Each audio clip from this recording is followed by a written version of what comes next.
noches, bienvenidos a Entrevista CMI, espacio de nuestro director Yamid Ahmad. En las últimas horas fue aprobado en segundo debate el proyecto de ley de reforma pensional que cambiaría en sí la estructura del sistema que tenemos ahora. Se crearía un nuevo sistema de pensiones en el país. Para esa creación o ese cambio hay entre 6 y 7 puntos claves. Vamos a desarrollarlos junto al ex presidente de Colpensiones, Mauricio Olivera, quien también fue ex viceministro de Empleo y Pensiones. Profesor, muchas gracias por estar aquí. Bienvenido. Luisa, muchas gracias por la invitación. Un saludo a toda la audiencia. Y le digo profesor porque además usted es vicerrector financiero de la Universidad de los Andes. Exactamente. Hablemos entonces, profesor, de estos 6 puntos, 7 puntos claves. Empecemos por el sistema de pilares, que es en sí en lo que se convertiría el sistema pensional en Colombia. Exactamente. El sistema de pilares, de hecho, es una figura que existe en la mayoría de países del mundo. En la mayoría de países del mundo empezaron a existir los sistemas, como el régimen de prima media, se llaman sistemas de reparto, como Colpensiones, pero por la presión, sobre todo poblacional, el envejecimiento poblacional y por la presión financiera que esto genera, se empezaron a crear los sistemas de capitalización como los fondos privados, pero como complemento a los sistemas de reparto. Colombia es un país raro, porque nosotros en el año 93 creamos los fondos privados, o sea, el régimen de ahorro individual con solidaridad, pero no como complemento. Los pusimos a competir entre los dos. Eso es rarísimo en el mundo. Lo que va a hacer la reforma ahora es, como hacen la mayoría de países del mundo, es convertirlos en pilares. Una parte se cotiza en el fondo, en el sistema de reparto o régimen de prima media o en Colpensiones, y el resto se cotiza en los fondos privados. Ese es el sistema de pilares y por eso se cambia la estructura, porque ya no compiten sino se complementan. Es decir, aquí ya tocamos otro punto clave, profesor, y es ese umbral que fue tan debatido en el Congreso de la República, especialmente en el Senado, porque apenas va a pasar a Cámara de Representantes. 2.3 significa para toda nuestra audiencia que las personas que ganen 2.3 salarios, todo eso se va a cotizar de manera obligatoria en Colpensiones, y si ganan más de 2.3 salarios, de todas formas 2.3 de esos salarios se van a Colpensiones y el restante a un fondo privado. Expliquemos eso del umbral. ¿Por qué se divide en 2.3? ¿Qué tan eficiente es una división en 2.3? Que recordemos, la propuesta inicial era 3 salarios obligatorios en Colpensiones. Sí, de acuerdo. Como lo dije antes, la primera es la estructura del sistema de pilares que existe en el mundo. Me parece bien movernos a un sistema de pilares. Ahora, ¿qué es lo que pasa con el umbral? La pregunta es cuánto va a Colpensiones, cuánto va a los fondos privados. En Colpensiones o en los regímenes de reparto, y específicamente en Colombia, en Colpensiones, la pensión no se calcula exactamente sobre lo que ahorró o cotizó la persona. La pensión se calcula sobre el promedio salarial de los últimos 10 años. Sí. Y en general, lo que la persona cotiza no alcanza para pagar esa pensión. Entonces hay que poner una plata. Antes, cuando había muchos más trabajadores que adultos mayores, pues lo que se cotizaba alcanzaba a tener una reserva, se pagaban las pensiones y se ahorraba algo. Sin embargo, desde el 1999, la crisis del 99, Colpensiones no tiene reservas, o más bien el régimen de prima media no tiene reservas. Sí hay que pagar algo, pero eso viene de los impuestos que pagamos todos los colombianos. ¿Listo? En los fondos privados, pues es el ahorro más los intereses. Entonces, ¿cuál es el problema del umbral? Mientras más alto sea el umbral, cada peso que entre a Colpensiones es una deuda futura, porque hay que pagar un subsidio en el futuro cuando la persona se pensione.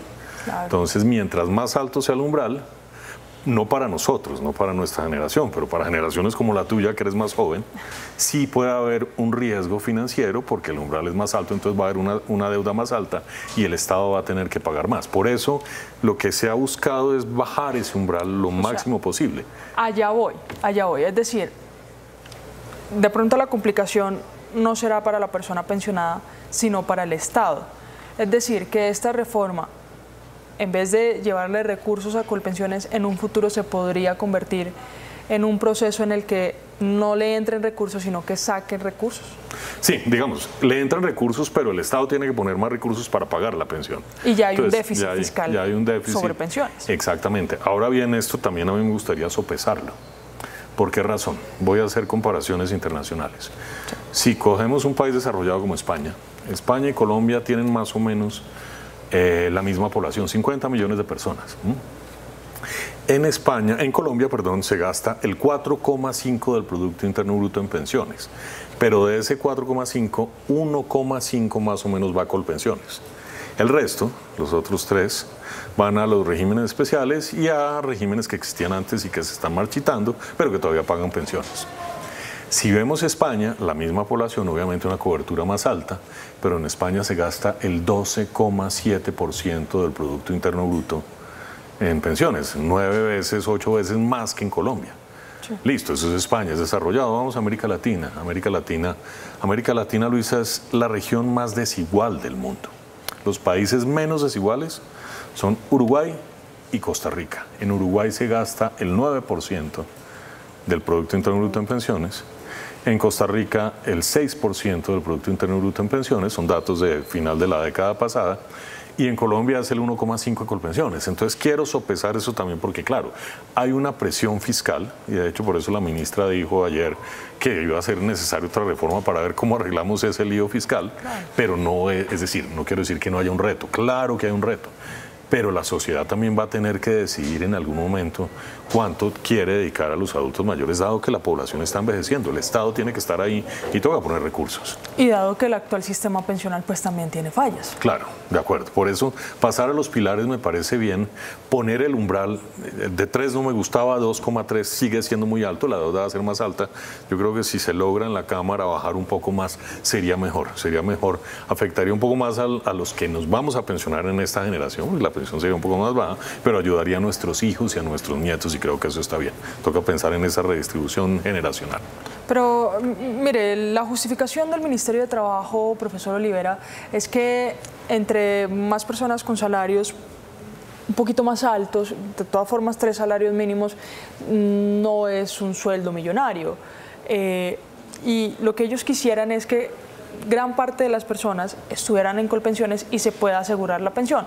¿A qué atribuyen esto? A que en los fondos privados hay un menor número de pensionados comparado con Colpensiones. Claro, pero digamos, de acuerdo, más allá del número de pensionados o no, como ahora va a ser una sola regla para todos, una parte Colpensiones y otra parte de los fondos, pues solo va a haber una pensión. Claro. El punto es claro, mientras más recursos llegan ahora, más deuda futura habrá. No podemos dejarle una deuda tan grande a nuestros hijos y a nuestros nietos. Obviamente ahora la pensión podría ser un poco más alta, pero el 3 salarios mínimos o 2,3 salarios mínimos, el 85-90% de los trabajadores ganan eso. Entonces, claro, la participación de los fondos privados también se vuelve más pequeña y yo creo que hay que buscar ese equilibrio entre el Estado, Colpensiones, el mercado de los fondos privados, para que haya un equilibrio ahora, pero también un equilibrio futuro con los jóvenes. Y ahí se suma otra cosa, y voy a dar un pequeño giro acá. El problema más grande para mí del sistema pensional es la baja cobertura. Sí. 1 de cada 4 adultos mayores, solo 1 de cada 4, el 25%, tiene pensión. Esto es inaceptable socialmente. Claro. ¿Pero por qué nace esto? Porque casi que solo 1 de cada 3 trabajadores pueden cotizar. El origen de la baja cobertura es un mercado laboral que no funciona bien, porque ahora hay muchas formas de trabajo y la legislación laboral es muy restrictiva, casi que excluyente. Entonces, para la cobertura, que es importante, la mejor reforma pensional sería una laboral. Y si se permite que se cotice más, pues entrarían más ingresos también y la presión fiscal de pronto no sería tan grande. Toca hacer bien los cálculos, me explico, pero creo que hay que ir también a ver una reforma laboral que complemente la pensional para las generaciones futuras, sobre todo. Mire, profesor Olivera, y aquí ya me meto con cifras. Estábamos revisando, o estaba más bien aquí el equipo revisando el tema de cuántos afiliados de los fondos privados pasarían a Colpensiones con la aplicación de esta ley, de convertirse en ley, por supuesto, y de ser aprobada en la Cámara de Representantes. Llama mucho la atención que son 8.300.000 personas aproximadamente las que pasarían a Colpensiones, cotizantes. Claro, pero los fondos tienen 18 millones de afiliados. Claro. Ahí es donde usted me explica lo de la cotización y la cobertura, que puede que muchas personas estén afiliadas, pero no cotizan. Claro, es que la rotación entre formalidad e informalidad es altísima. Sí. Es muy alta, entonces pueden que estén afiliados, muchos están afiliados, pero muy pocos cotizan. De hecho, en la década pasada la transición entre formalidad e informalidad era 1,5 millones de trabajadores que en algún momento eran formales, pasaban a informales o al revés.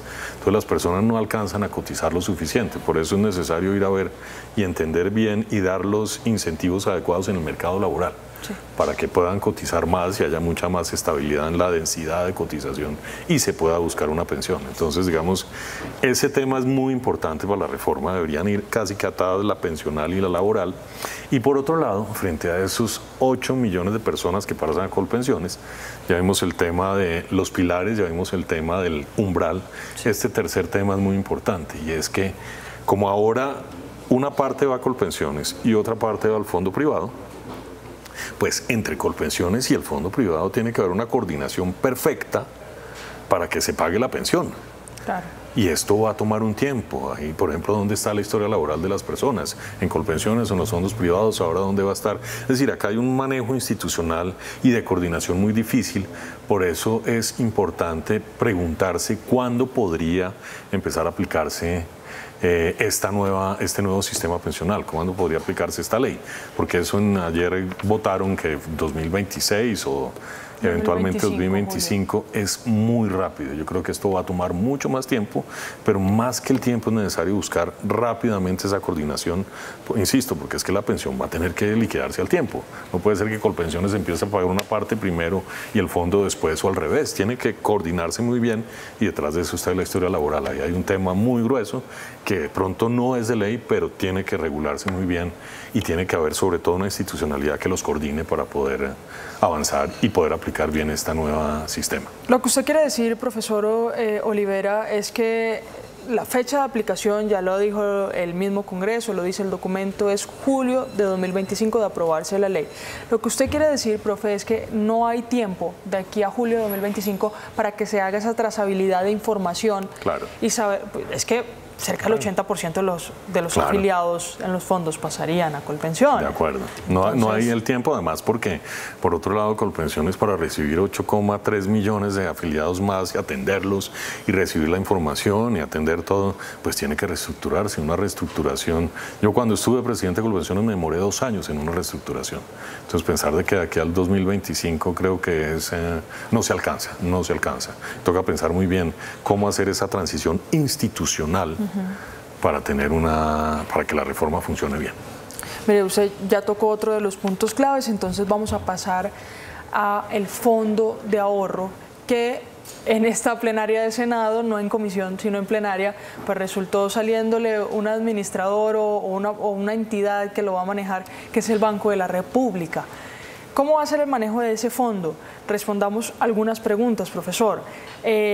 Si una persona cotiza 5 salarios mínimos, ¿los 5 salarios se van a ir a ese fondo que va a administrar el Banco de la República o que va a manejar más bien el Banco de la República, va a administrar Colpensiones, o solo los 2.3 que se van a Colpensiones? ¿Cómo se va a manejar eso?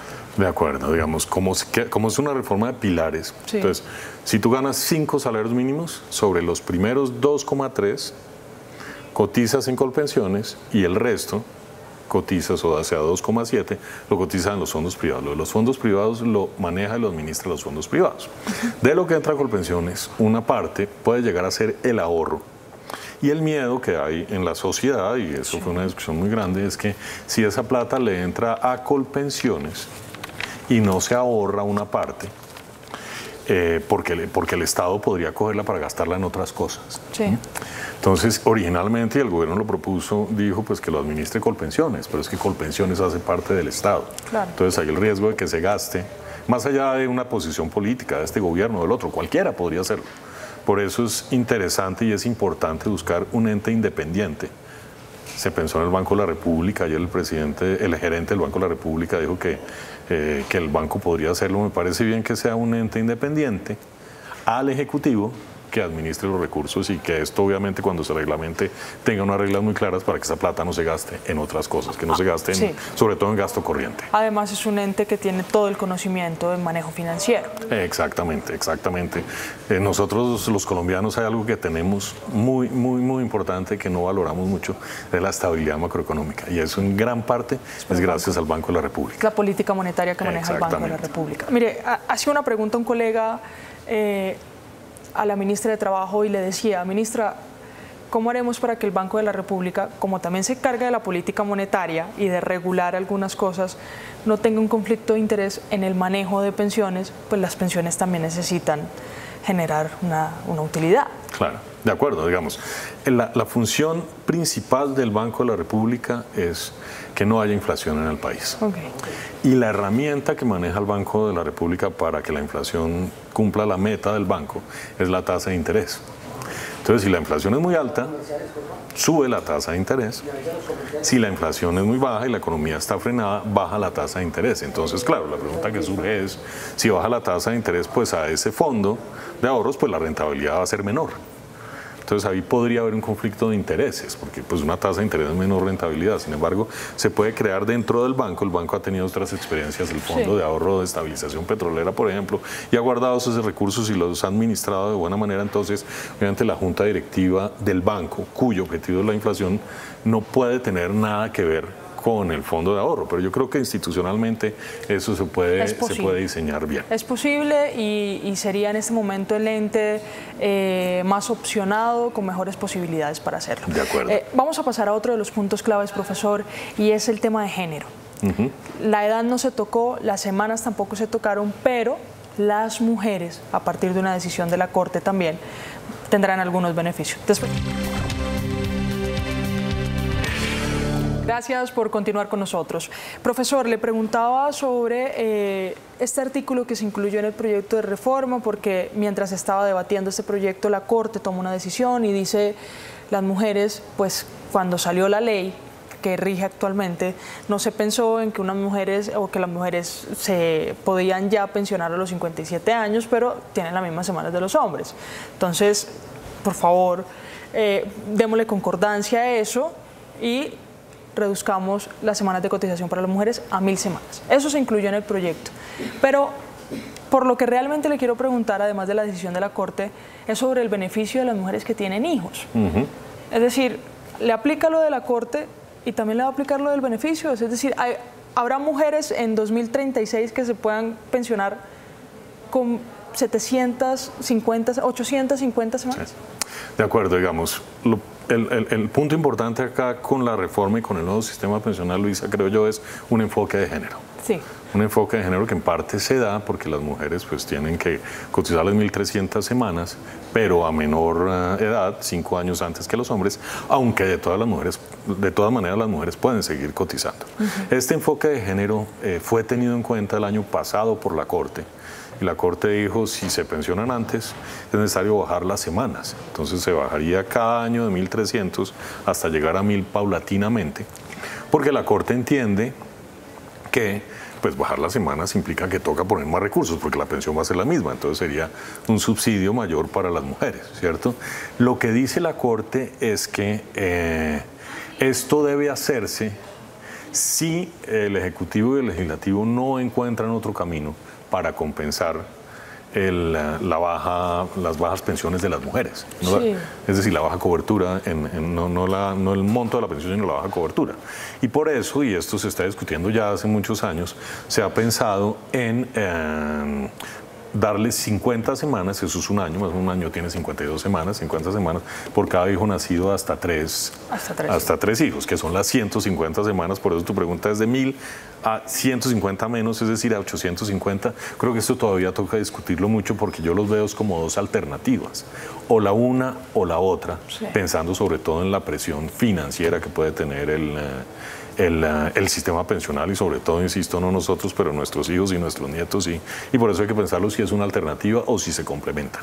Exacto. Es decir, que de aquí, como esto irá gradual hasta 2035, pero tienen que tomar decisiones rápidas, puede que la opción del beneficio por hijo sea de aquí hasta 2035, cuando ya lo de la Corte entre en vigencia en su totalidad. Exacto, de acuerdo. Es decir, pueden ser alternativas, pero esa discusión todavía está en el Congreso y sigue la Cámara además. Claro, le faltan 2 debates todavía, y eso también le quería preguntar, 2 debates en un mes y medio.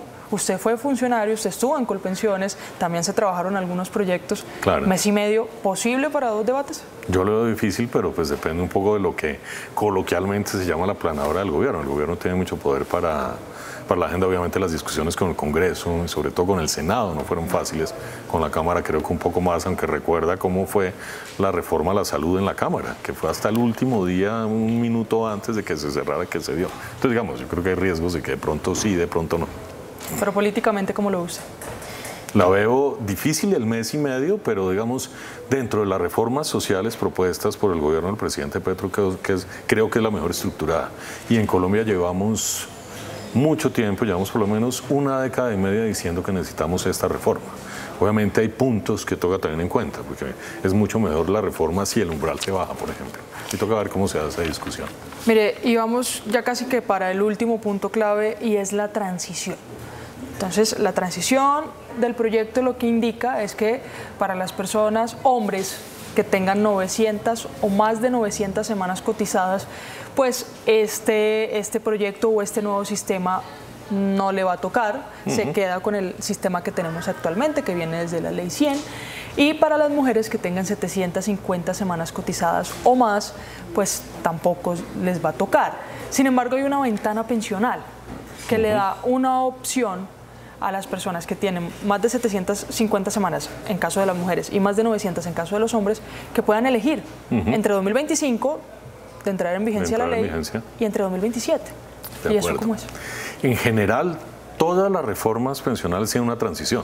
Sí. Para ir a los extremos, tú no le puedes cambiar las reglas a una persona que está a un día de pensionarse de la misma manera que cambiárselas a una persona que es un joven que empezó a cotizar ayer. Esto sería entonces, por eso una transición. Ejemplo, una mujer que tenga 749 semanas cotizadas. Le cambia. Le cambia.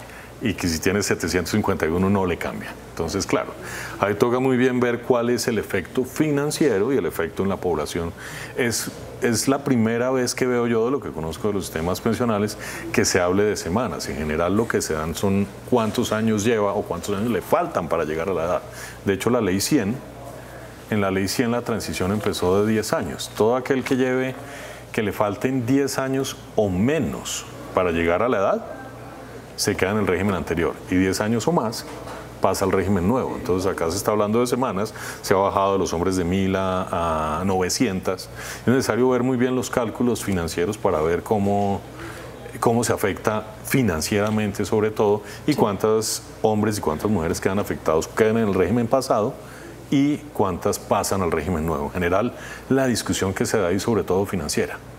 Mientras más larga sea la transición, pues más sigue el régimen anterior. Es decir, que la ventana pensional es una buena opción para que la persona tenga derecho a elegir. También porque es que la ventana pensional abre la puerta de algo que antes no estaba muy claro, era cuándo se pueden trasladar de un lado a otro. Eso ha sido una discusión jurídica muy grande. Obviamente acá lo importante, y creo que esto es bien importante por una razón un poco diferente.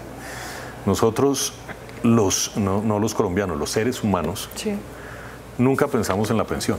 Eso está lejísimos, y cuando uno es joven, yo cuando tenía 20 años nunca pensé en mi pensión, ya tengo 55 y ya, o sea, la vida uno cierra los ojos, los vuelve a abrir y ya tiene que pensar en la pensión, pero se piensa demasiado tarde. Entonces me parece muy importante que las personas empiecen a educarse un poco financieramente, papel de los fondos y de Colpensiones, y a pensar en la pensión para ver dónde les va mejor. Profesor Olivera, usted hablaba de unos retos que tiene este nuevo sistema pensional de aprobarse en el Congreso de la República.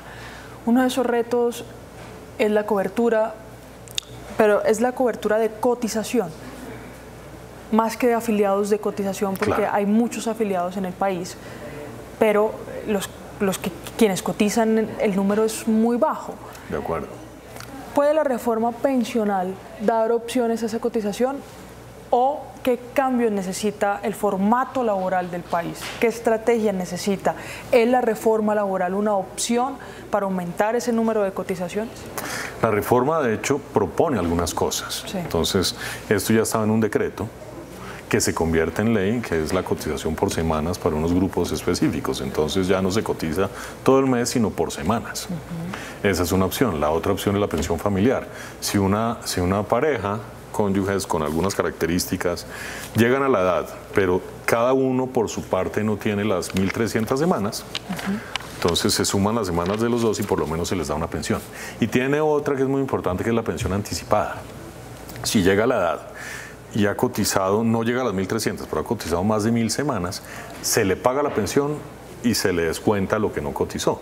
Entonces esto lo que busca es aumentar cobertura, que más personas, la pareja tenga una pensión, personas, y las personas que están trabajando por semanas o por días, pero que suman semanas, puedan cotizar. Es decir, hay diferentes elementos de la pensional que buscan aumentar cobertura. Sin embargo, como lo dije antes, el origen de la baja cobertura pensional es el mercado laboral. Sí. Creo que tenemos que ir al mercado laboral. Te voy a poner un ejemplo muy sencillo y muy diciente, y es, tú estás tomando café, eres orgullosa del café colombiano, ¿cierto? Somos todos orgullosos del café colombiano. Así es. El problema es que los cafeteros tienen 2 cosechas al año. Y nosotros tenemos una legislación que los obliga a cotizar 1.300 semanas, 25 años para poder pensionarse. ¿Cuántos cafeteros tienen una pensión? Ninguno. Entonces tenemos una legislación laboral totalmente separada de muchas realidades laborales. Sí. Por eso el gran objetivo de la reforma laboral sería acercar esa legislación a la realidad laboral y permitir que las personas puedan construir su pensión desde su trabajo.